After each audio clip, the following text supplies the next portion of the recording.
نحمده ونصلي على رسوله الكريم أما بعد فأعوذ بالله من الشيطان الرجيم بسم الله الرحمن الرحيم رب اشرح لي صدري ويسر لي أمري واحلل عقدة من لساني يفقهوا قولي. قرآن مجید میں اللہ سبحانہ وتعالیٰ کا ارشاد ہے وَلَنَبْلُوَنَّكُمْ بِشَيْءٍ مِّنَ الْخَوْفِ وَالْجُوعِ وَنَقْصٍ مِّنَ الْأَمْوَالِ وَالْأَنفُسِ وَالثَّمَرَاتِ وَبَشِّرِ الصَّابِرِينَ الَّذِينَ إِذَا أَصَابَتْهُم مُّصِيبَةٌ قَالُوا إِنَّا لِلَّهِ وَإِنَّا إِلَيْهِ رَاجِعُونَ أُولَٰئِكَ عَلَيْهِمْ صَلَوَاتٌ مِّن رَّبِّهِمْ وَرَحْمَةٌ وَأُولَٰئِكَ هُمُ الْمُهْتَدُونَ. اور ہم ضرور تمہیں خوف و خطر، بھوک، مالوں اور جانوں کے نقصانات اور آمدنیوں کے گھاٹے میں مبتلا کرتے رہیں گے، اور خوشخبری ہے ان صبر کرنے والوں کے لیے جو ان حالات میں جب کوئی مصیبت ان پر پڑے تو کہتے ہیں کہ ہم اللہ کے لیے ہیں اور ہم اسی کی طرف لوٹ کر جانے والے ہیں. یہی لوگ ہیں جن پر ان کے رب کی طرف سے بڑی عنایات ہیں اور اس کی رحمت ان پر ہوگی، اور ایسے ہی لوگ ہدایت پر ہیں. اللہ سبحانہ وتعالیٰ نے اس دنیا کو بنایا. ہم میں سے کوئی بھی اس دنیا میں اپنی مرضی سے نہیں آتا اور نہ ہی اپنی مرضی سے واپس جاتا ہے. انسان کے علاوہ جتنی بھی باقی مخلوق ہے وہ ساری کی ساری انسان کی خدمت میں لگی ہوئی، خواہ آسمان ہے یا زمین ہے، ستارے ہیں، سیارے ہیں، یہ ساری کی ساری چیزیں کسی نہ کسی طرح انسان کو فائدہ پہنچا رہی ہیں. لیکن انسان کو اللہ سبحانہ وتعالیٰ نے زمین پر جب بھیجا تو اس کو صاف یہ بتا دیا کہ تبارک الذی بیدہ الملک وہو علی کل شیء قدیر، بابرکت ہے وہ ذات جس کے ہاتھ میں پوری کائنات کی بادشاہت ہے اور وہ ہر چیز پر قدرت رکھتا ہے. الذی خلق الموت والحیاۃ لیبلوکم ایکم احسن عملا، جس نے موت اور زندگی کو بنایا کہ تمہارا امتحان لے، تمہیں آزما کر دیکھے کہ تم میں اچھے کام کون کرتا ہے، اچھے عمل کس کے ہیں. ایک اور جگہ پر فرمایا وما خلقت الجن والانس الا لیعبدون، کہ میں نے جنوں اور انسانوں کو اپنی عبادت کے لیے پیدا کیا. عبادت کیا ہے؟ اپنے خالق کی پہچان، اس کے آگے جھکنا، اس کی اطاعت، اپنی محبت اور اطاعت، وفاداری، ان سب چیزوں کا اظہار اپنے خالق کے ساتھ، جس نے سب سے بڑھ کر ہم پر نوازشیں کی، جس نے ہمیں یہ وجود بخشا، جو ہمیں رزق دیتا ہے، جس کی طرف ہمیں لوٹ کر جانا ہے. اس رب نے ہم سب کو عقل اور سمجھ، شعور دے کر اس دنیا میں بھیجا، طرح طرح کی نعمتوں سے نوازا، اتنی کہ جن کو انسان گن بھی نہیں سکتا. ارشاد باری تعالیٰ ہے وَإِن تَعُدُّوا نِعْمَتَ اللَّهِ لَا تُحْصُوهَا، اگر تم اللہ کی نعمتوں کو گننا چاہو تو گن نہیں سکتے. آکسیجن سے لے کر پانی، کھانا پینا، جو بھی ہم استعمال کرتے ہیں دنیا میں، اس زمین پر چلنا پھرنا، اس کا ایک ایک ذرہ، یہ ساری نعمتیں ہیں اللہ کی جو اس نے اپنے بندوں کے لیے بنائی. لیکن بندے سے اس نے یہ چاہا کہ بندہ اس دنیا میں اپنا ارادہ اور شعور رکھتے ہوئے بھی، اپنی مرضی رکھتے ہوئے بھی میری اطاعت کرے، میری بندگی کرے، میری مرضی کے مطابق زندگی گزارے، اس دنیا میں رہے، اور جب وہ واپس لوٹے تو پھر میں اس کی مرضی کے مطابق اس کو جزا دوں. یہ ہم سب کا امتحان ہے، کوئی چھوٹا ہے یا بڑا، امیر ہے یا غریب، پڑھا لکھا ہے یا ان پڑھ، سب اسی امتحان سے گزر رہے ہیں. اور سب سے یہی دیکھا جا رہا ہے کہ وہ اس دنیا میں رہتے ہوئے کر کیا رہے ہیں. ایکم احسن عملا، کہ تم میں سب سے اچھا عمل کس کا ہے. گویا یہ ایک کمپٹیشن کی دنیا ہے. جب ہم کمپٹیشن کا لفظ بولتے ہیں تو ہم دنیا کا کمپٹیشن صرف لیتے ہیں کہ اس میں دوسروں کے مقابلے میں آگے کون نکلتا ہے. لیکن اصل ہمارا کمپٹیشن اس بات میں ہے کہ اللہ کی نظر میں کون ٹاپ پر ہے، کون سب سے اونچا ہے، کون سب سے بڑا ہے، کون سب سے زیادہ وہ کام کر کے آتا ہے جو اس کو خوش کرے. جب کاموں کی باری آتی ہے تو ہم صرف چند مخصوص کاموں کو اپنے ذہن میں رکھتے ہیں، جیسے نماز، روزہ، حج، زکات. کہ شاید صرف انہی چیزوں سے اللہ تعالیٰ کو خوش کیا جا سکتا ہے، یا پھر یہی چیزیں اس کی عبادت ہے، اور اس کے علاوہ انسان جو کچھ کرتا ہے وہ عبادت نہیں۔ اسلام میں عبادت کا تصور بہت وسیع ہے۔ اپنی زندگی میں انسان جو بھی کچھ کرتا ہے، اگر وہ اللہ کی مرضی کے مطابق کر رہا ہے تو وہ سب کا سب عبادت ہے، وہ چھوٹا کام ہو یا بڑا، حتیٰ کہ اس کی نیت بھی اگر اچھی ہے تو وہ بھی عبادت ہے، اس کا بول اچھا ہے تو وہ بھی عبادت ہے، وہ کسی کی مدد کر رہا ہے تو وہ بھی عبادت ہے، وہ نعمت پر شکر کر رہا ہے تو یہ بھی عبادت ہے، اور اگر تکلیف پر صبر کر رہا ہے تو یہ بھی ایک بہت بڑی عبادت ہے اور باعث اجر بات ہے۔ اس لیے اصل چیز جو ہم سب کو دیکھنے کی ہے وہ ہے کہ ہماری زندگی اپنے رب کی مرضی کے مطابق گزر رہی ہے یا اس کے خلاف گزر رہی ہے۔ دوسری چیز یہ دیکھی جا رہی ہے کہ ہم اگر انسانوں کی کوئی خدمت کرتے ہیں یا مدد کرتے ہیں تو وہ کس لیے کرتے ہیں، ان پر احسان جتانے کے لیے یا اپنے رب کو راضی کرنے کے لیے۔ ہم سے مطلوب یہ ہے کہ ہم کچھ بھی کریں اس کا صلہ بندوں سے نہ چاہیں۔ مثلاً عام طور پر ہم جب کسی کے ساتھ کچھ اچھا کرتے ہیں تو ہم آٹومیٹیکلی انکانشیسلی بعض اوقات یہ ایکسپیکٹ کرنے لگتے ہیں کہ یہ بھی اب ہمارے ساتھ اچھا کرے، ہم نے اس کی مدد کی، یہ ہماری مدد کرے، ہم اس کی رسپیکٹ کرتے ہیں، یہ ہماری۔ ٹھیک ہے، انڈرسٹوڈ ہے، ہونا ایسے ہی چاہیے کہ انسان ایک دوسرے کے کام آئے، لیکن پھر بھی اللہ سبحانہ وتعالیٰ نے انسان سے چاہا یہ ہے کہ وہ اس کا یہ سب کچھ اصل عبادت اس وقت بنے گا جب وہ صرف اور صرف سیلف لیسلی اپنی ذات کو پیچھے کر کے مائنس کر کے میری خاطر یہ سب کام کرے گا، اور میں اس کا بدلہ اس کو ضرور دوں گا۔ قرآن مجید میں آتا ہے ان اللہ لا یضیع اجر المحسنین، محسنین کا اجر اللہ تعالیٰ کبھی بھی ضائع نہیں کرتا۔ کوئی چھوٹا اچھا کام کرے یا بڑا کرے، اللہ تعالیٰ سب سے بڑھ کر اس کا قدردان ہے۔ بندے کبھی قدردانی کرتے ہیں اور کبھی نہیں کرتے۔ بہرحال ہماری زندگی میں صبح سے لے کر رات تک جتنے بھی کام ہیں، جو بھی ہمارے ایکشنز ہیں، جو بھی ہمارا لین دین، کام کاج، روزی کمانا، اپنے کام کو جانا، اس میں آنےسٹی سے کام کرنا، یہ سب کچھ سراسر عبادت ہے۔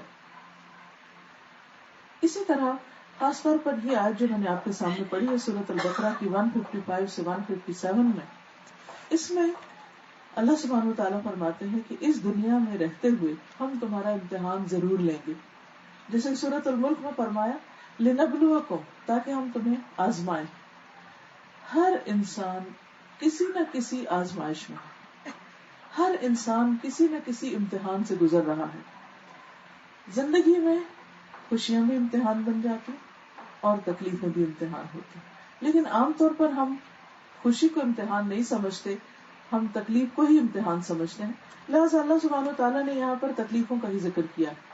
وَلَنَبْلُوَنَّكُمْ بِشَيْءٍ مِّنَ الْخَوْفِ، سب سے پہلی چیز جس سے ہم تمہیں آزمائیں گے وہ خوف ہے۔ اب دیکھیے کہ خوف ایک ایسی چیز ہے جس سے سب واقف ہیں، چھوٹی سے چھوٹی چیز سے لے کر بڑی سے بڑی چیز بعض اوقات خوف کا ذریعہ بن جاتی۔ مختلف لوگوں کو مختلف چیزوں کا فوبیا بھی ہوتا ہے۔ مثال کے طور پر اب دیکھیے کہ لوگ مختلف چیزوں سے ڈرتے ہیں، کوئی اندھیرے سے ڈرتا ہے، کوئی کاکروچ سے ڈرتا ہے، کوئی چھپکلی سے ڈرتا ہے۔ بعض اوقات حیرت ہوتی ہے نا کہ انسان اتنا بڑا ہے اور چھوٹی سی چیز سے ڈر رہا ہے۔ ہر ایک ہر چیز سے نہیں ڈرتا، مختلف لوگ مختلف چیزوں سے ڈرتے ہیں۔ اسی طرح کچھ خوف چھوٹے ہوتے ہیں، کچھ بڑے ہوتے ہیں، لیکن یہ سب بھی انسان کا ایک امتحان ہوتے ہیں کہ اس وقت ہم ریئیکٹ کس طرح کرتے ہیں، اس وقت ہم کس طرح معاملہ کرتے ہیں۔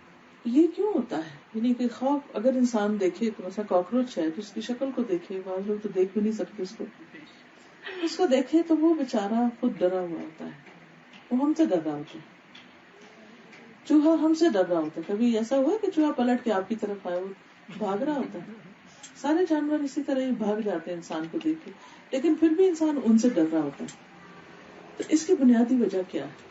اس کی بنیادی وجہ یہ ہے کہ اللہ تعالی انسان کو یہ بتاتا ہے کہ سب کچھ ہوتے ہوئے بھی انسان کمزور ہے، اور بعض اوقات کچھ لوگ ایسے ہوتے ہیں جو ان میں سے کسی بھی چیز سے نہیں ڈرتے، لیکن وہ بلا وجہ مستقبل کے خوف کا شکار رہتے ہیں۔ عام طور پر لوگ یا ماضی میں رہتے ہیں یا مستقبل میں رہتے ہیں، حال میں نہیں جیتے۔ حالانکہ جو کچھ ہمارے ہاتھ سے گزر چکا ہے وہ تو ہمارے ہاتھ نہیں آنے والا، اس کو تو کچھ بھی نہیں کر سکتے۔ سوائے اس کے کہ اگر کچھ غلط ہو گیا تو توبہ کر کے سوری کر کے اس کو مٹا دے. اللہ کے حق میں کوئی کوتاہی ہو گئی ہے تو اللہ سے معافی مانگ لے, بندوں سے کوئی زیادتی ہو گئی ہے تو بندوں سے معافی مانگ لے.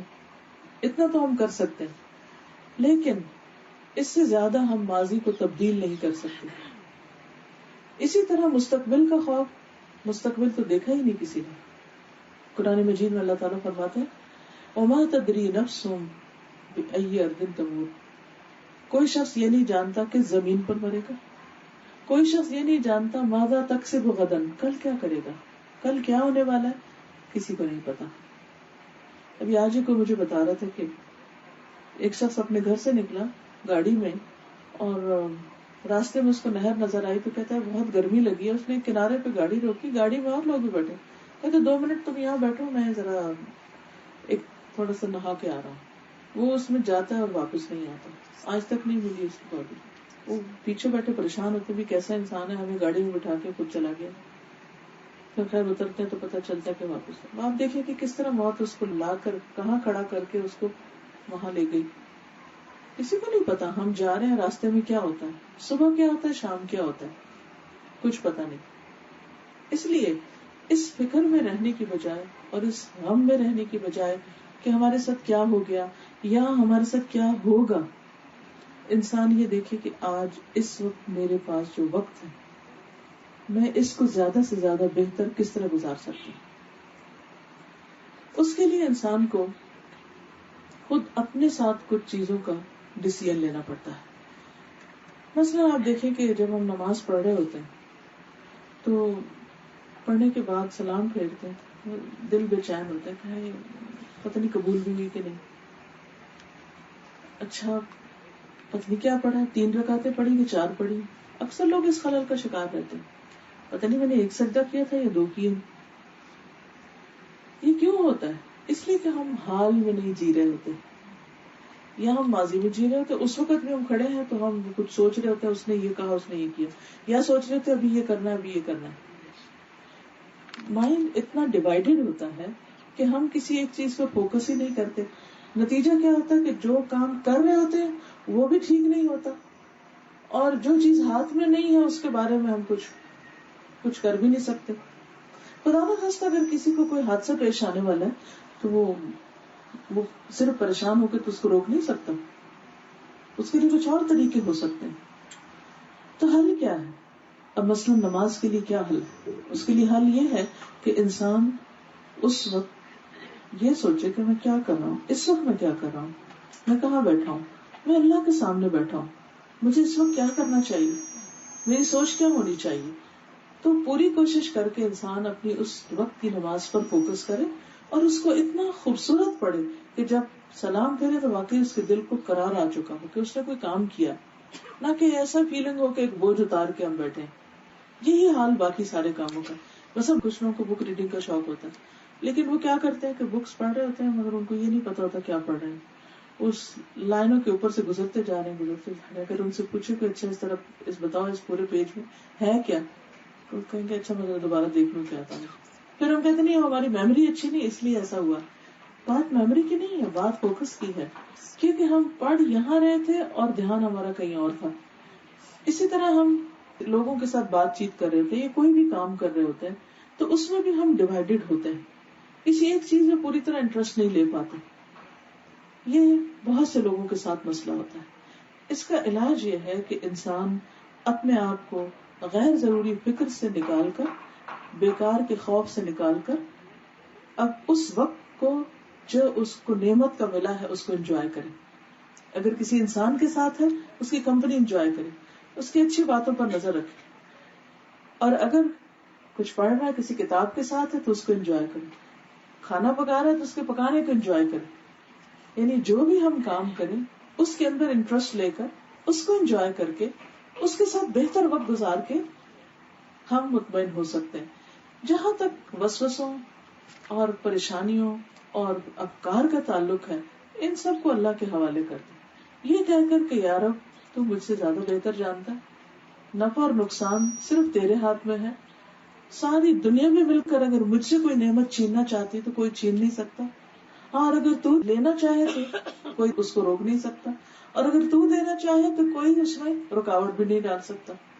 جس انسان کا جتنا زیادہ یہ ایمان مضبوط ہوتا ہے، جتنا زیادہ اس میں اسٹرانگ ہوتا ہے، اتنا زیادہ وہ بہتر زندگی گزارتا ہے، اطمینان والی، آرام سے سوتا ہے، آرام سے اٹھتا ہے.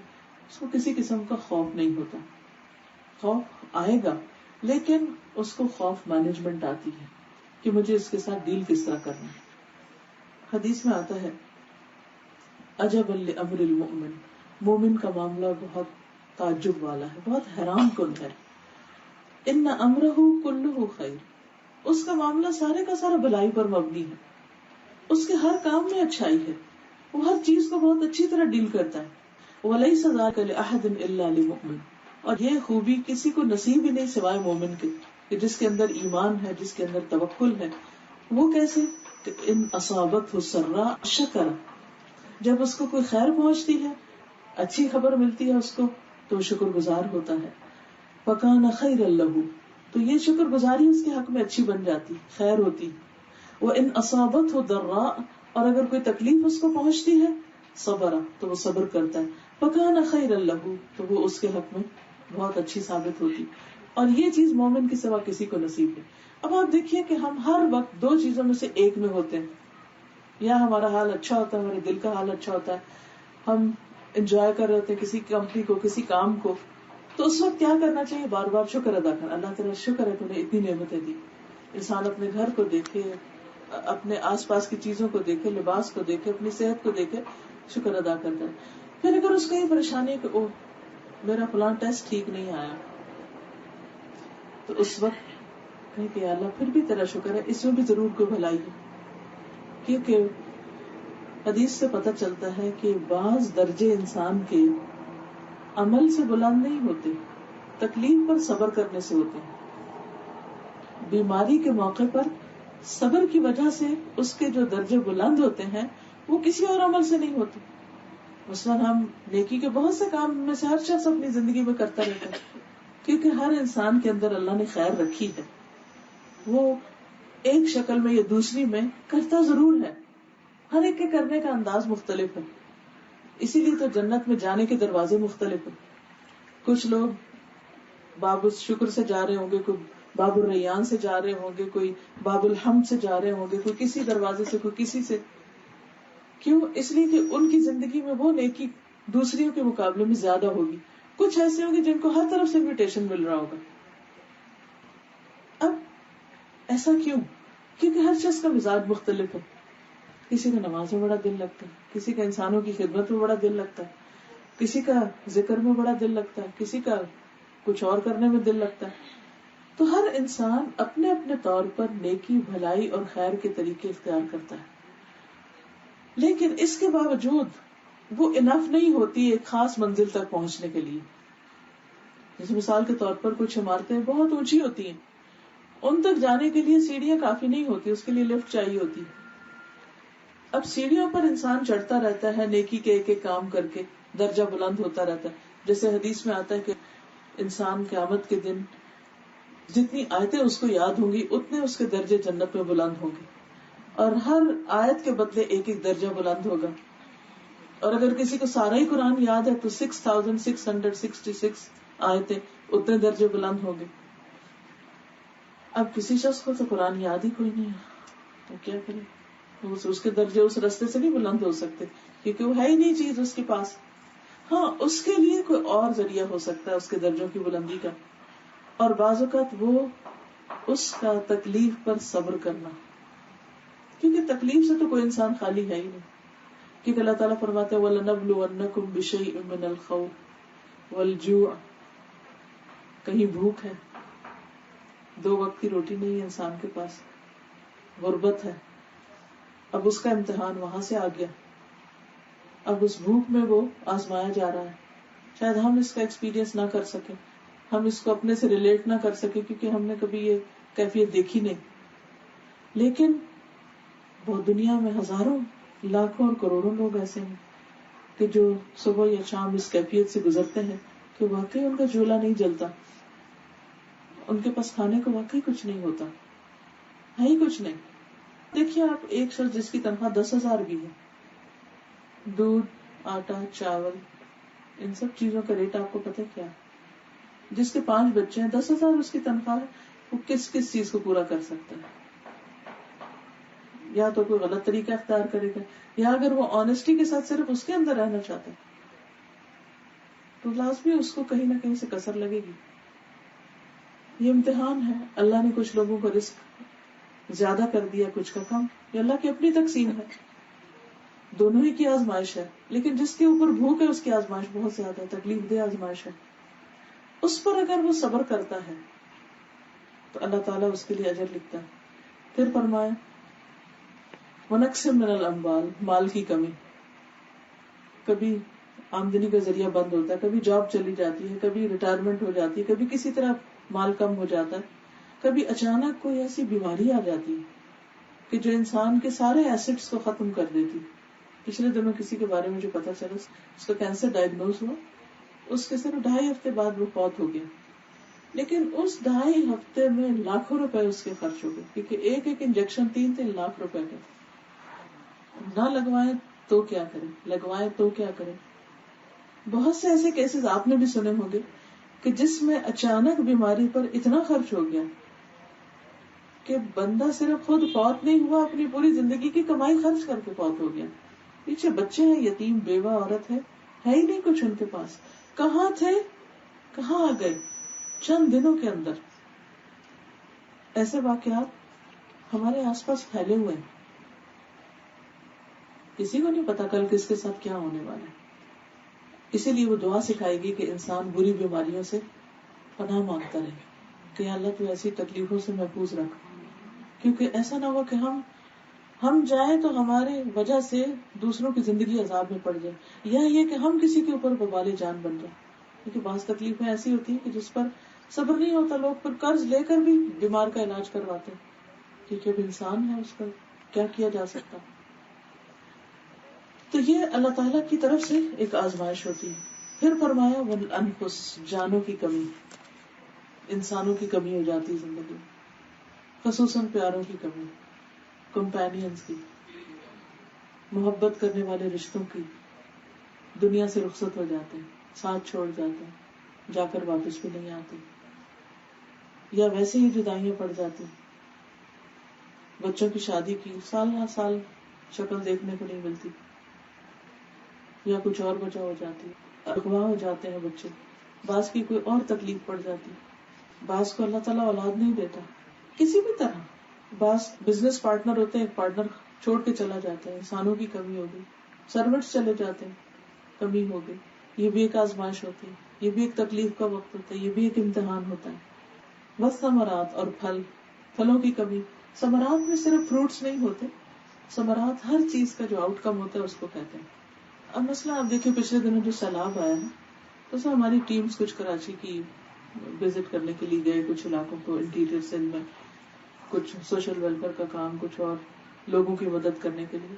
آنکھوں دیکھا حال ہے کہ لوگوں کے پاس کئی کئی دن تک راشن نہیں تھا، گھٹنوں گھٹنوں پانی کھڑا، ٹیلوں پہ ذرا اونچی اونچی جگہوں پر اپنی جھونپڑیاں لے کے رہ رہے ہیں.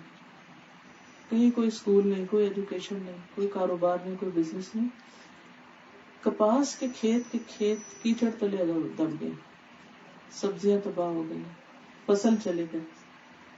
اور وہ لوگ جو اینولی لاکھوں کماتے تھے اچانک زیرو پر آ گئے، کیونکہ پانی نے نہ صرف یہ کہ ان کو تباہ کیا، بلکہ کہتے ہیں کہ یہ پانی معلوم نہیں کتنا کتنا عرصہ کھڑا رہے گا، اور وہ جو زمین میں جائے گا تو زمین شاید آئندہ 2 سال تک اگانے کے قابل بھی نہ رہے.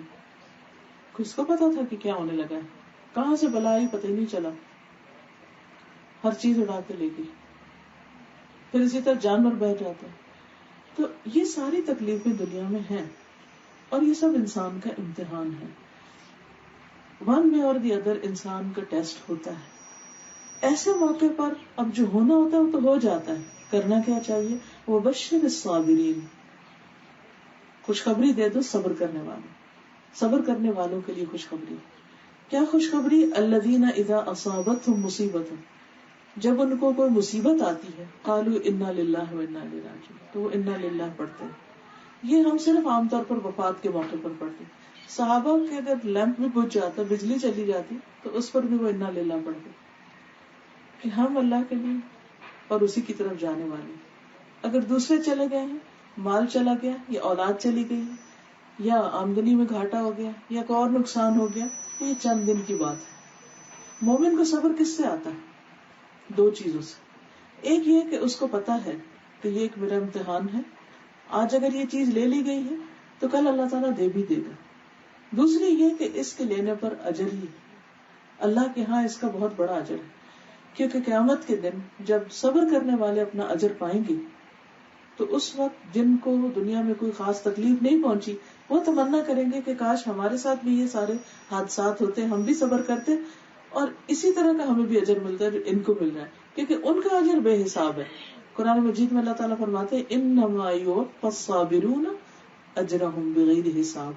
صبر کرنے والوں کو ان کا اجر بے حساب، ان لمیٹڈ، کاؤنٹ لیس، جس کو وہ گن بھی نہیں سکتے، شمار ہی نہیں کر سکتے، جو کہیں ختم ہونے والا ہی نہیں، اتنا اجر ان کو ملنے والا ہے. لیکن اب اس لیے دنیا میں اس کے لیے سارا کچھ مشکل ہوتا ہے. فرمایا اولئک علیہم صلوات من ربہم ورحمہ. صبر کا فائدہ کیا ہوتا ہے؟ انا للہ کرنے کا اور ذکر کرنے کا فائدہ یہ ہوتا ہے کہ انسان کے اوپر ایک سکینت آ جاتی اور اس کے اوپر ایک سکون کی کیفیت طاری ہو جاتی. کیونکہ انسان اگر بے صبری کرتا بھی ہے تو اس سے حاصل کچھ بھی نہیں ہوتا. غم جو ہے وہ انسان کی جان، مال، صحت، ہر چیز کا دشمن. لیکن اگر انسان کسی بھی غم یا صدمے یا حادثے پر یہ کہہ کے صبر کرتا ہے کہ یہ میرے رب کے لیے ہے، میرے رب کے اذن سے یہ سب کچھ میرے ساتھ ہوا ہے، جیسے اللہ تعالیٰ حضور صلی اللہ علیہ وسلم کو فرماتے وَلِرَبِّكَ فَاصْبِرْ، اپنے رب کی خاطر صبر کرے. صبر کسی انسان کو شو آف کرنے کے لیے نہیں، اپنے رب کی رضا کے لیے کہ اللہ یہ تیرا فیصلہ تھا، میں نے اسے ایکسپٹ کر لیا. کیونکہ صبر صرف اس وقت آتا ہے جب انسان کے اندر ایکسپٹنس ہوتی، انسان اس فیکٹ کو، اس ریالٹی کو، اس حقیقت کو قبول کر لے کہ یہ ہونا تھا، ایک دن ہونا ہی تھا اور یہ ہو گیا اور یہ اللہ کی رضا سے ہی ہوا ہے، اس کی مرضی سے ہوا ہے. جس چیز پر میرا رب راضی ہے اس پر میں بھی راضی، میں کوئی شکوہ نہیں کروں. حدیث میں آتا ہے جو شخص صبر کرے گا یعنی صبر کی کوشش کرے گا، اللہ اس کو صبر عطا کر دیں گے. اور صبر سے زیادہ بہتر اور بھلائیوں کو سمیٹنے والی بخشش اور کوئی نہیں. یعنی کسی انسان کو جو کچھ بھی ملا ہے اس میں سب سے بہترین چیز اس کو یہی ملی ہے. پھر اسی طرح یہ ہے کہ ایک اور چیز انسان کو جس سے صبر نہیں آتا وہ شکوہ شکایات ہے. انسان کے دل میں بار بار آتا کہ وائی می، میرے ساتھ کیوں ایسا ہو گیا. پھر انسان خود کو کمپیئر کرنے لگتا ہے دوسروں کے ساتھ، اس کے ساتھ تو ایسا نہیں ہوا، فلاں کے ساتھ بھی ایسا نہیں ہوا، فلاں کے میرے ساتھ کیوں ہو گیا، یہ تو بڑی ذاتی ہے، بڑی. پھر اندر سے ابال آنے لگتا ہے اور پھر انسان غصہ کرنے لگتا ہے. اب آپ دیکھیے کہ قیامت کے دن ہم سب نے اللہ کے حضور کھڑے ہونا ہے. اس وقت اللہ تعالیٰ بندے کو نعمتیں بھی یاد کرائے گا اور دوسری طرف بندے کو اس کے اعمال بھی دکھائے گا کہ دیکھو میں نے تو تجھے یہ دیا تھا اور جب ان میں سے میں نے صرف ایک چیز لی تو نے کیا کیا. کیونکہ جنت ایک اعلیٰ ترین بستی، سب سے ٹاپ کلاس جگہ ہے، وہاں کے لیے لوگ چنے جا رہے ہیں. وہاں ہر ایک اپنی جگہ نہیں بنا، وہاں ہر ایک کا گھر نہیں بن سکتا. جیسے آپ کی یہ کالونی ہے نا، تو ہر کوئی یہاں نہیں گھر بنا سکتا، صرف مخصوص لوگوں کے لیے جگہ. وہ جنہوں نے کوئی خاص قسم کی اچیومنٹ کی ہے لائف میں صرف وہ رہ سکتے ہیں، باقی نہیں. وہاں بھی کیا ہے، جنت ایسی جگہ ہے کہ جس میں وہ اسپیشل لوگ رکھے جائیں گے جن کی کوئی اچیومنٹس ہیں. اور ان اچیومنٹس میں صرف کچھ کارکردگیاں نہیں، یہ بھی ہے کہ انہوں نے اللہ کی رضا کو کتنا قبول کیا. جب اللہ کی طرف سے ان پر کوئی تکلیف آئی یا کوئی مشکل آئی اس وقت انہوں نے اللہ سے شکوہ نہیں کیا، اللہ کی رضا پہ راضی ہو گئے، اسے ایکسپٹ کر لیا. اس بات سے اللہ تعالیٰ جتنا خوش ہوتے ہیں، مثلا ایک حدیث میں آتا ہے کہ اللہ تعالیٰ جب اپنے بندے کی کسی بچے کی جان لے لیتا ہے، یعنی فرشتے جب اس کی جان نکال کے آتے ہیں تو اللہ تعالیٰ ان سے باقاعدہ پوچھتے ہیں کہ تم نے میرے بندے کے بچے کی جان لے لی. تو فرشتے کہتے ہیں جی اے ہمارے رب، آپ ہی کے حکم سے ہم نے ایسا کیا. پھر اللہ تعالیٰ پوچھتے ہیں، کہ وہ زیادہ جانتے ہیں، اچھا تو میرے بندے نے اس وقت کیا کیا. تو وہ بتاتے ہیں کہ تیرے بندے نے اس وقت شکر ادا کیا، الحمدللہ کہا، تو اللہ تعالیٰ فرماتے ہیں کہ میرے اس بندے کے لیے جنت میں ایک گھر بنا دو جس کا نام بیت الحمد رکھو، ایسا گھر جسے دیکھے تو ہر کوئی تعریف کرے، تعریف والا گھر.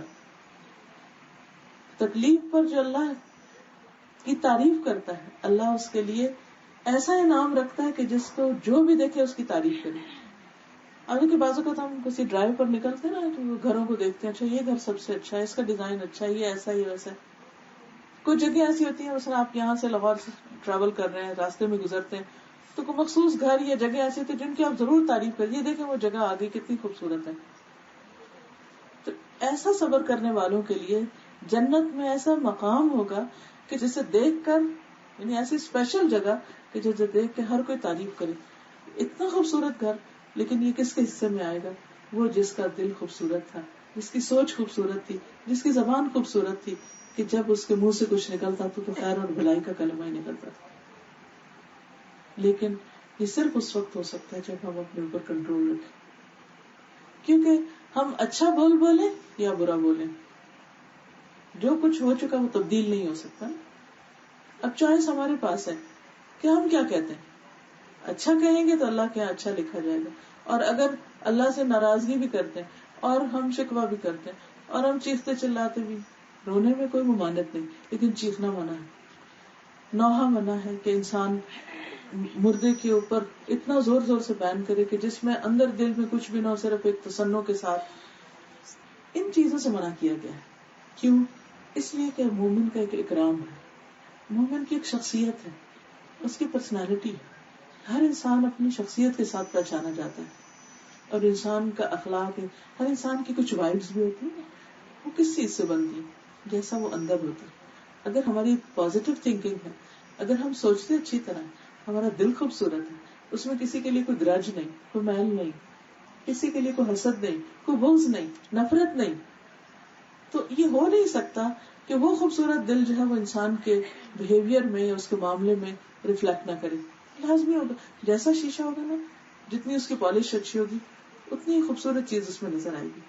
اسی طرح انسان کا معاملہ، حادثے، تکلیفیں، پریشانیاں، یہ سارا جو کچھ زندگی میں ہوتا ہے یہ انسان کو چمکاتے رہتے ہیں اگر وہ اس میں پازیٹیولی ریئیکٹ کرتا ہے، اللہ کے آگے سبمٹ کر لیتا ہے. یہ جو سبمیشن ہے کہ یار اب میں نے قبول کر لیا، یہی اطاعت ہے، یہی اسلام ہے، یہی عبادت ہے.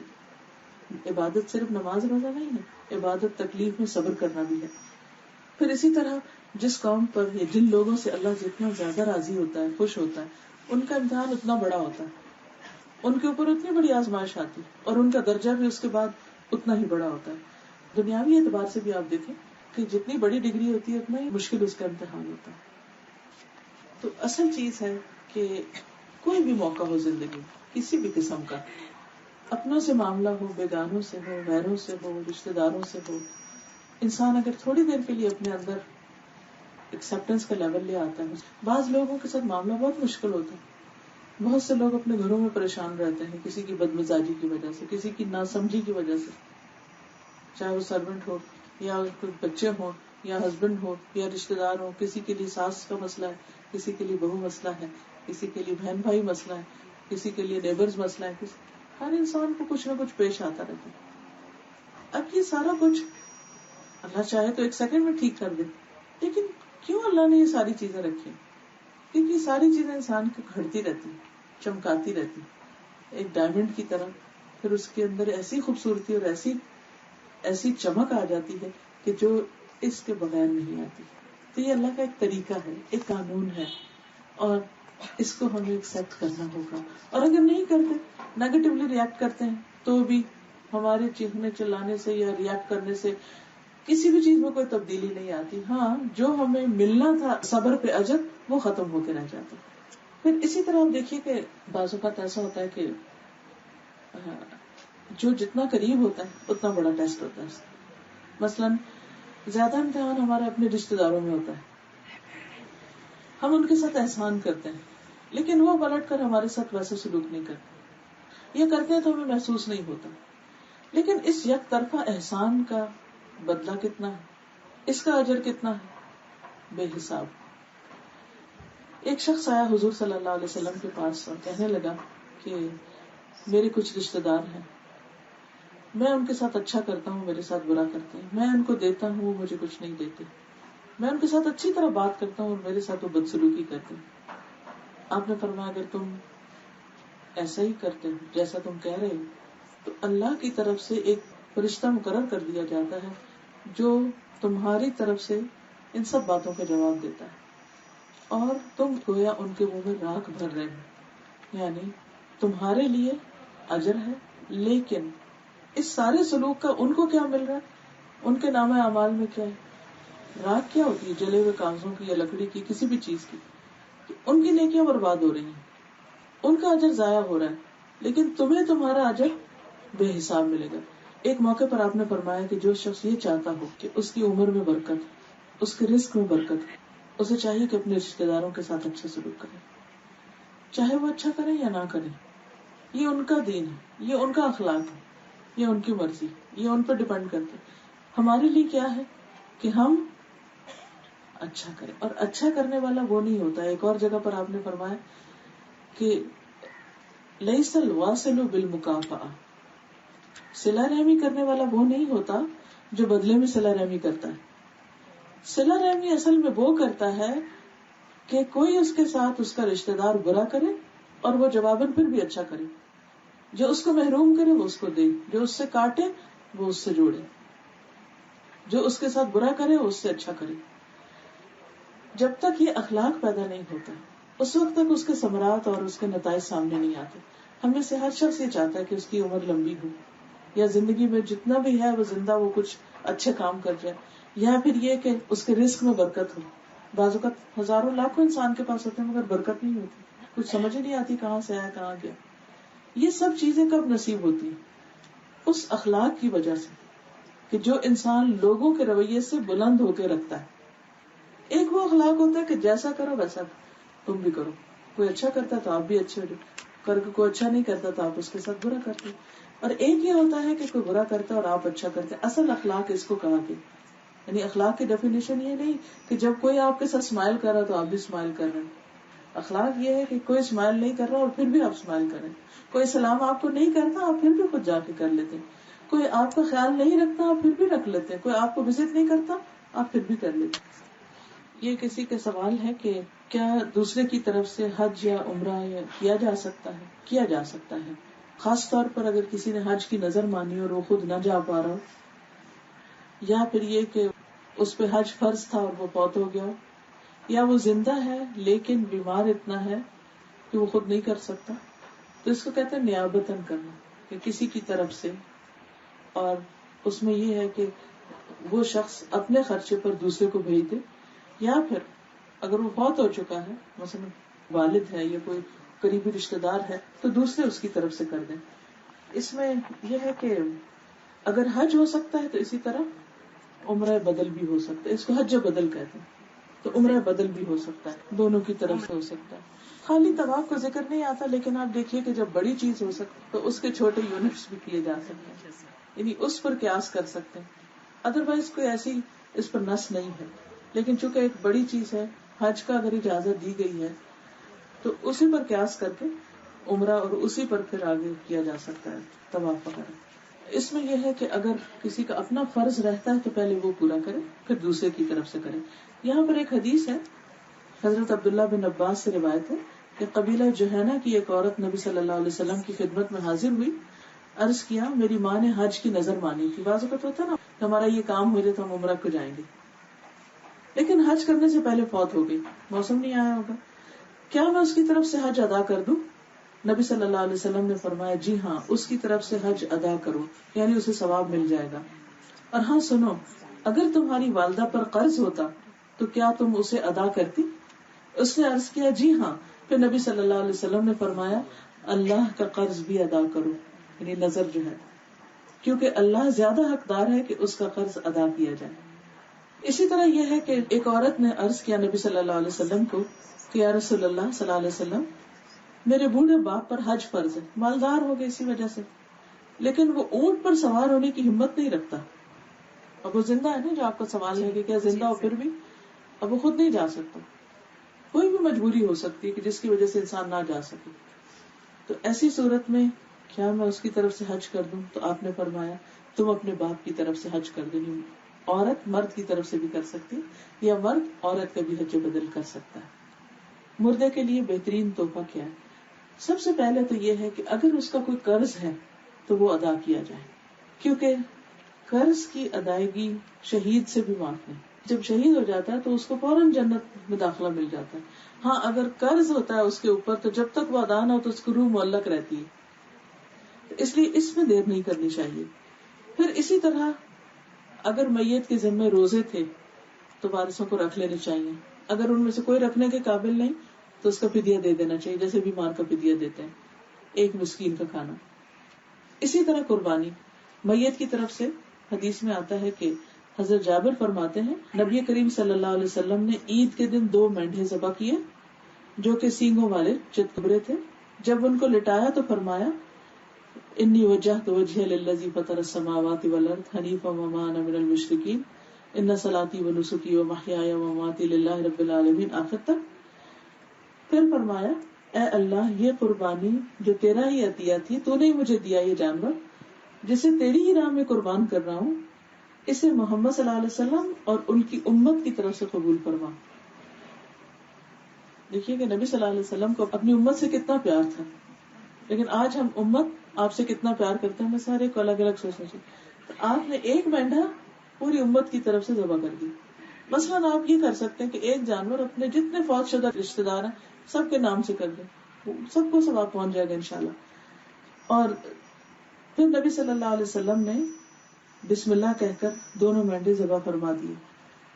اس میں وہ لوگ بھی شامل تھے جو فوت ہو چکے اور وہ بھی جو آنے والے ہیں. دوسری چیز جو فائدہ دیتی ہے وہ صدقہ خیرات ہے میت کی طرف سے.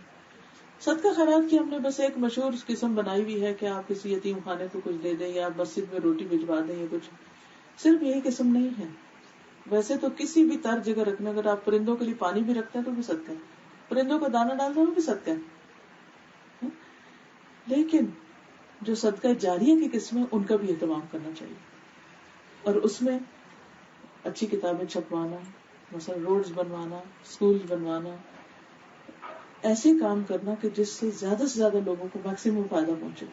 ہر انسان کو اللہ تعالیٰ نے عقل دی ہے، وہ سوچ سمجھ کر ایسی چیزیں کر سکتے. اسی طرح اگر میت نے کچھ وعدے کیے کہیں کسی کو دینے کا یا کہیں وزٹ کرنے کا یا کسی رشتے دار کے ساتھ اچھا سلوک کرنے کا، بعض اوقات ایسا ہوتا ہے نا کہ جانے والا یہ کہہ دیتا ہے دیکھو میری فلاں بہن بیوہ ہے، تم اس کا جب تک تم زندہ ہو خیال رکھنا، یا جب تک وہ زندہ ہو خیال رکھنا. اب یہ جو اس کی نصیحت یا وصیت کو پورا کرتے ہیں نا تو وہ اس کا ثواب بھی اس کو پہنچتا ہے، کیونکہ اس نے کہا. مثلاً وہ اپنے مال میں سے 1/3 کو کہہ سکتا ہے کہ یہ فلاں کو بانٹ دیا جائے، فلاں کو دے دیا جائے، اس سے فلاں خیر کا کام کر دیا جائے، تو جس کو اپنی زندگی میں کہتا ہے اس کا بھی فائدہ ہوتا ہے. اور اگر اس نے کچھ نہیں کہا، کہہ نہیں سکا، اچانک ہی اس کے ساتھ کچھ حادثہ ہو گیا، تو اس صورت میں اگر اولاد یا بیوی یا شوہر یا بہن بھائی کوئی بھی اس کی طرف سے کرتے ہیں تو انشاءاللہ اس کو فائدہ پہنچے گا. پھر اسی طرح دعا سب سے بہترین تحفہ ہے، اور نیک اولاد جو اپنے والدین کے لیے دعائیں کرے. نہیں عام لوگوں کی بھی دعائیں پہنچتی ہیں مگر اولاد کی سب سے زیادہ. اگر کسی کی باتوں سے بہت تکلیف پہنچی ہو تو کیا اس شخص سے بات کر لینی چاہیے کہ آپ کی بات سے تکلیف ہوئی؟ کوشش اور صبر کے باوجود وہ باتیں ذہن سے نہیں نکلتی، کیا کرنا چاہیے؟ اللہ تعالیٰ سے استغفار بھی کرتے ہیں، اس سے کر لینی چاہیے. میں ویسے آپ کو بتاؤں اس سے زیادہ بہتر کہ اللہ سے شکوہ کر لینا چاہیے. اللہ تعالیٰ نے فلاں بندے نے میرے ساتھ یہ کیا. جب میرے ساتھ ایسا ہوتا ہے نا تو میں کہتی ہوں اگر کسی سے کی تو غیبت بن جائے گی، اس سے کی تو وہ اور فساد پڑ جائے گا. یا تو ایک اس کو آئندہ کے لیے روکنا، تو پھر اسے اچھے وقت میں سمجھانا چاہیے کہ دیکھو پلیز آپ ایسے نہیں، یہ بات ایسے کر لیا کریں.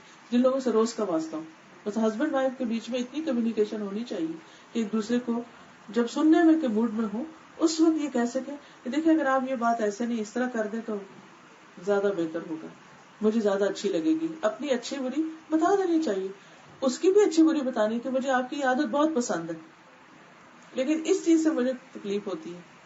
اب آپ نے بیلنس کر دیا نا، پہلے تعریف سے شروع کریں اس کے بعد آپ ساتھ دوسری چیز بھی بتا دیں تو انشاءاللہ اس سے زیادہ بہتر نتیجہ نکلے گا. میں عام طور پر یہ کرتی ہوں کہ جب مجھے کسی انسان کی طرف سے تکلیف پہنچتی ہے تو میں الگ چلی جاتی ہوں اور اللہ سے باتیں کرتی ہوں. اس کو مناجات کہتے ہیں. ایک ہوتی ہے دعا مانگنا اور ایک ہوتی ہے مناجات. مناجات اللہ سے سرگوشی کرنا.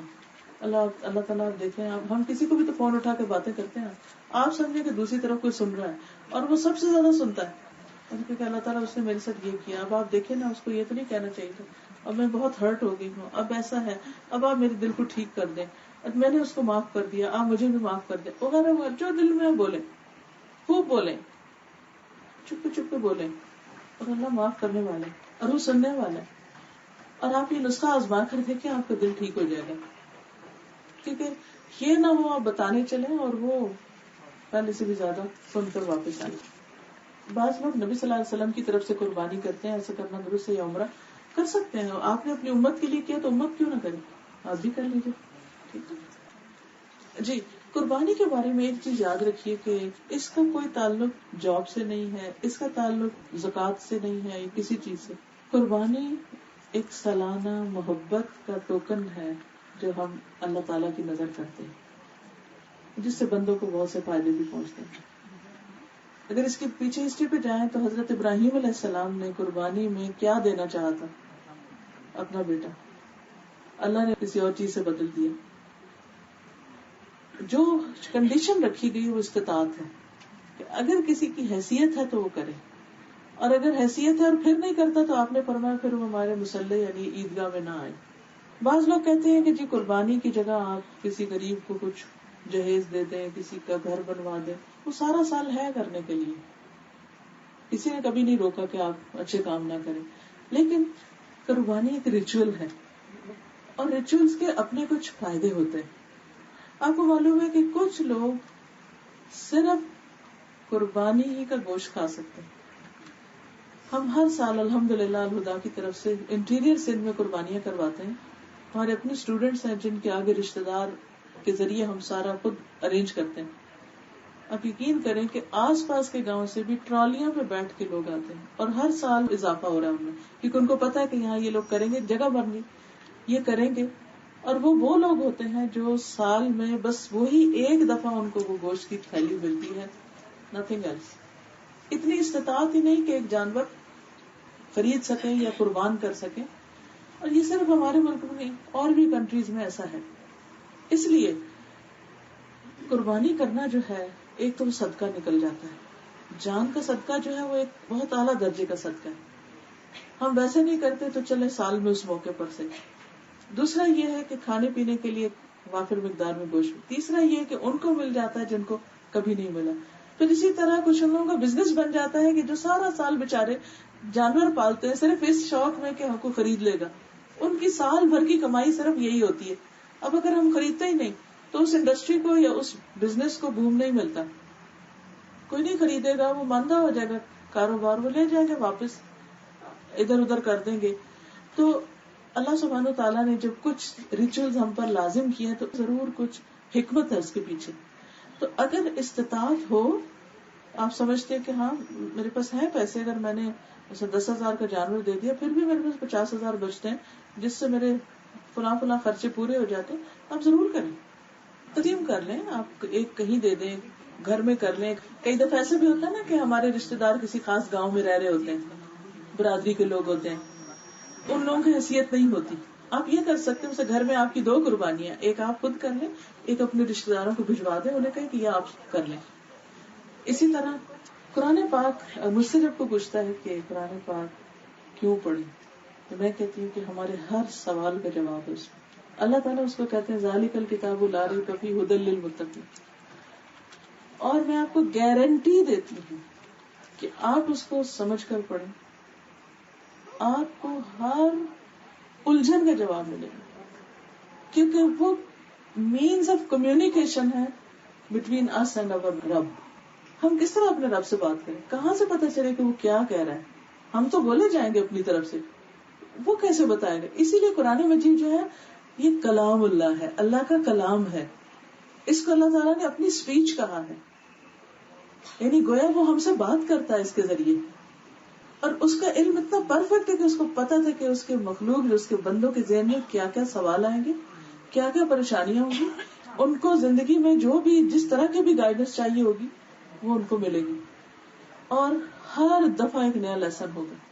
اس لیے زندگی میں ایک بار, کم از کم ایک بار اس کو سمجھ کے ضرور پڑے, کیونکہ ہر چیز کو, مثلا یہ فون جب میں نے خریدا تھا تو اس کے ساتھ اچھی بڑی ایک بکلیٹ تھی, میں نے اس کو بعد میں کھولا, میں نے اس کو پہلے کھولا ان کیا لکھا ہوا, کیا کرنا ہے کیا نہیں کرنا, ایسا نہ ہو میں کچھ ایسا کر بیٹھوں کہ خراب ہو جائے. میرے ساتھ تو کم از کم ایسا تھا, جب بھی کوئی مشینری میں لیتی ہوں تو میں اس کو یوز نہیں کرتی جب تک میں اس کی بکلیٹ نہ پڑھوں. میں بھی, آپ لوگ بھی ایسے ہی کرتے ہیں, کیونکہ ایک دو حادثے میرے ساتھ یہ ہوئے کہ جیسے کینیڈا وغیرہ میں جو وولٹیج ہے بجلی کا وہ فرق ہے, تو وہاں سے میں لائی یہاں مساجر لائی کہ پتہ نہیں کیا چیز لائی, تو وہ میں نے رکھا سیٹ کر کے کہ اچھا اس کا وہ لگائیں گے, وہ جو ہوتا ہے کنورٹر, اور اس سے پہلے کہ میں لگاتی بچہ آیا, اس نے جلدی سے اس کے اندر لگایا, وہی جل گئی مشین, ختم, خراب. اب آپ دیکھیں کہ صرف ایک اس نادانی کی وجہ سے اتنی دور سے اٹھا کے, آپ کو پتا ہے ایک ایک پاؤنڈ بھی سامان کا اٹھاتے ایک مشکل ہوتی, صرف ایک لا علمی جہالت نادانی کی وجہ سے, غلط جگہ وہ پلگ لگانے کی وجہ سے اس کی موٹر اڑ گئی. اسی طرح کوئی بھی مشین اگر آپ کو پتا نہیں, اور اتنی لمبی لسٹ دی ہوتی, یہ نہ کریں, پانی میں نہ رکھیں, اس کو ایسا نہ کریں, ویسا نہ کریں, دھوپ میں نہ رکھیں, بچوں کے پاؤں سے دور رکھیں, فلاں نہ کریں. ہم تسلی سے اس کو پڑھتے ہیں, ساری چیک لسٹ, اچھا یہ ایسا ہے, یہ یہاں, یہ اس کو یہاں سے یوں پن کرنا ہے, اس کے اندر اس کا اسپیکر کا ڈالنا ہے, اس کے اندر بجلی کا ڈالنا ہے, اس کو یہاں یہ, پھر اس کے بعد ہم اس کو کھول کے کرتے ہیں, تب وہ فائدہ دیتی ہوں. ہماری زندگی یوزفل ہو ہی نہیں سکتی جب تک ہم وہ مینول نہیں پڑھیں گے کہ کون سی چیز کیا کرنی. ایسا نہ ہو کہ بھول کے نادانی میں کوئی کام کرنا کچھ تھا, کر کچھ گئے, جب وہاں پہنچے تو آنکھیں کھولے, او یہ تو غلط ہو گیا, لیکن وہاں ریورس نہیں ہو سکتا, پلٹ نہیں سکتا. تو اس لیے بہت ضروری ہے کہ ہم جس نے بھیجا ہے, جس کے پاس واپس جانا ہے, اس کی پسند بھی ایک دفعہ جانے کہ وہ چاہتا کیا ہے, کیونکہ زندگی ایک ہے, دو نہیں. غار حرا سے جب نبی صلی اللہ علیہ وسلم تشریف لائے تھے, وہ بہت گھبرائے ہوئے تھے اور پریشان تھے کہ آپ نے فرشتہ دیکھا تھا اور وہی آپ پہ نازل ہوئی تھی, اور آپ شور کر رہے تھے, اور حضرت خدیجہ نے آپ کو کہا کلا واللہ لا یخزیک اللہ ابدا, اللہ کی قسم اللہ آپ کو ہرگز بھی رسوا نہیں کرے گا, آپ کے ساتھ برا ہو ہی نہیں سکتا. کیوں؟ پہلی بات بتائی, انک لتصل الرحم, کیونکہ آپ صلہ رحمی کرتے ہیں, آپ رشتوں کو جوڑ کے رکھتے ہیں, آپ کے ساتھ کچھ برا نہیں ہوگا. وتحمل الکل, اور آپ دوسروں کو بوجھ اٹھاتے ہیں. تکسب المعدوم, جن کے پاس کچھ نہیں تو ان کو کما کے دیتے ہیں, اپنی کمائی میں ان کا حصہ رکھتے ہیں. وتعین علی نوائب الحق, اور مشکلات میں آپ دوسروں کی مدد کرتے ہیں, کہ جب کوئی مصیبت آفت کسی کے اوپر نازل ہوتی ہے تو آپ اس کے کام آتے ہیں, حادثوں میں آپ دوسروں کی ہیلپ کرتے ہیں, آپ کے ساتھ کوئی برا نہیں کر سکتا. اتنی کانفیڈنٹ وائف, بیوی سب سے بڑی گواہ ہوتی ہے کسی کے عمل کی, کہ میرا شوہر کیا کرتا اور کیا نہیں, اس کو خوشبو آ جاتی ہے. وہ اچھا کرے تب بھی, برا کرے, اس کے مزاج کو پوری طرح سمجھ رہی ہوتی, وہ ساتھ کھڑی ہو جاتی ہے کہ یہ ہو نہیں سکتا. پھر وہ لے جاتی ہے اپنے چچا کے بیٹے کے پاس کہ اب چچا کے بیٹے آپ دیکھو, آپ ان کو بتاؤ کہ ان کو کیا کرنا ہے, آپ انہیں سجیسٹ کریں. لیکن اس بات کو میں نے پلے پکڑ لیا کہ اگر میں چاہتی ہوں کہ میرا انجام برا نہ ہو یا میرے ساتھ کچھ ایسا نہ ہو, تو مجھے یہ 5 کام کرنے ہیں, 5 چیزوں کا ذکر ہے اس میں. پوری دنیا کا سوشل ورک جو ہے یا لوگوں کی بھلائی خدمت کے کام ان 5 کاموں کے اندر ہے جو نبی صلی اللہ علیہ وسلم نبی بننے سے پہلے کرتے تھے. ابھی آپ کے پاس کوئی گائیڈنس نہیں آئی تھی, فطرت میں خیر تھی. آج بھی آپ دیکھیں کئی لوگ مسلم نہیں ہوتے, کچھ پتہ نہیں ان کو دین کا, وہ بڑی بڑی کتابیں نہیں پڑھی ہوتی, مگر وہ یہ کام آؤٹ آف گڈ ول کر رہے ہوتے ہیں. لیکن اسلام کیا چاہتا ہے کہ سب سے پہلے قریب والوں سے شروع کریں, اپنی ذات سے لے کے سب سے پہلے پیرنٹس, وہ اچھا کرے برا کریں. وبالوالدین احسانا, عزت احترام, کندھے جھکا کے بات کرو, ان کے سامنے ہمبل رہو, وہ تمہارے حق دیتے ہیں یا نہیں, تمہیں ان کے ساتھ اچھا کرنا ہے. پھر اقارب, رشتے دار, پھر اس کے بعد وہ سرکل بڑا ہوتا جاتا ہے, تمام انسان اس میں, انوائرمنٹ, فضا, ہوا, جانور, حشرات, مچھلیاں, پانی, سمندر, سب کچھ آ جاتا ہے اس میں. اللہ تعالیٰ سب کے ساتھ اچھا کرنے کو کہتے ہیں, لیکن سب سے پہلے قریب والوں سے, الاقرب فالاقرب. تو اگر کوئی اس کو کراس کر کے آگے جاتا ہے اور یہ بیچ میں مسنگ ہے کھانا، تو اس اجر کو نہیں پہنچ سکتا. کیونکہ بہترین صدقہ اس رشتہ دار کو دینا ہے جو ہمارے ساتھ بدسلوکی کرتا ہے اور خشک مزاج ہے، لے کے نہ شکریہ نہ تعریف، بھول جاتا ہے کہ بلکہ مانتا بھی نہیں کہ اس نے لیا. اس کے ساتھ کرنا سب سے بہترین ہے. ٹھیک ہے نا. یہ جو مہینے کے 3 روزے ہوتے ہیں نا، ایام 20 کے، اس کے بہت بڑی فضیلت ہے. نبی صلی اللہ علیہ وسلم نے اس کے اوپر فرمایا ہے جو ہر مہینے میں 3 روزے رکھے گا، اللہ اس کے دل کے بغض کو، تنگی کو دور کر دے گا. یعنی آپ کے اندر کی جو گھٹن، ڈپریشن، غم، دکھ، تکلیف، فکر، غم وہ نکل جائیں گے. اور دوسری بات یہ ہے، اس کا فائدہ یہ ہے کہ ایک نیکی 10 کے برابر ہوتی ہے. مہینے کے 30 دن ہیں، ایک روزہ 10 دنوں کے برابر. حدیث میں آتا ہے جو یہ 3 دن کے روزے رکھ لیتا ہے وہ گویا ساری زندگی روزے سے. اس لیے کچھ مشکل نہیں ہے. ویسے اب تو سردیاں آ رہی ہیں. 13، 14، 15 یا سوموار اور جمعرات. تھوڑی سی دعا کر لیتے ہیں. سبحان اللہ و بحمدہ عدد خلقہ ورضا نفسہ وزنۃ عرشہ ومداد کلماتہ. اللہم صلی علی محمد وعلی آل محمد کما صلیت علی ابراہیم وعلی آل ابراہیم انک حمید مجید. اللہم بارک علی محمد وعلی آل محمد کما بارکت علی ابراہیم وعلی آل ابراہیم انک حمید مجید. ربنا آتنا فی الدنیا حسنۃ وفی الآخرۃ حسنۃ وقنا عذاب النار. یا حی یا قیوم برحمتک نستغیث. اللہم اغفر لہ وارحمہ وعافہ واعف عنہ واکرم نزلہ ووسع مدخلہ واغسلہ بالماء والثلج والبرد ونقہ من الخطایا کما نقیت الثوب الابیض من الدنس وابدلہ دارا خیرا من دارہ واہلا خیرا من اہلہ وزوجا خیرا من زوجہ وادخلہ الجنۃ واعذہ من عذاب القبر ومن عذاب النار. یا رب العالمین، یا ارحم الراحمین، تو ہم سب پر اپنی رحمت فرما.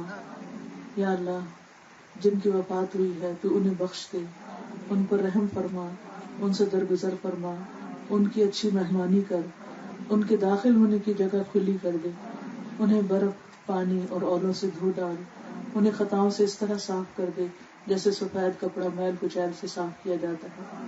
انہیں ان کے گھر سے بہتر گھر اور گھر والوں سے بہتر گھر والے اور ساتھی سے بہتر ساتھی عطا فرما، جنت میں داخل فرما، عذاب قبر اور آگ کے عذاب سے بچا. یا رب العالمین، ان کی بخشش تیرے ذمہ ہے، وہ تیری پناہ میں ہے، انہیں قبر کی آزمائش اور آگ کے عذاب سے بچا. یا اللہ، تو وعدہ پورا کرنے والا ہے اور تیرا وعدہ برحق ہے. اے اللہ، بس بخش دے، اس پر رحم فرما، یقیناً تو ہی بخشنے والا بے حد مہربان ہے. یا اللہ، تیرا بندہ، تیری بندی کا بیٹا تیری رحمت کا محتاج ہے، تو اس کے عذاب سے بے پرواہ ہے. اگر وہ نیک تھا تو اس کی نیکیوں میں اضافہ فرما، اور اگر اچھا نہ تھا تو اسے معاف کر دے. اے اللہ، ہمارے زندوں اور مردوں کو بخش دے، چھوٹوں اور بڑوں کو، مردوں اور عورتوں کو، حاضر اور غائب کو، سب کو بخش دے. اے اللہ، ہم میں سے جسے تو زندہ رکھے تو اسے ایمان کے ساتھ زندہ رکھ، جسے تو موت دے اسلام پر موت دے.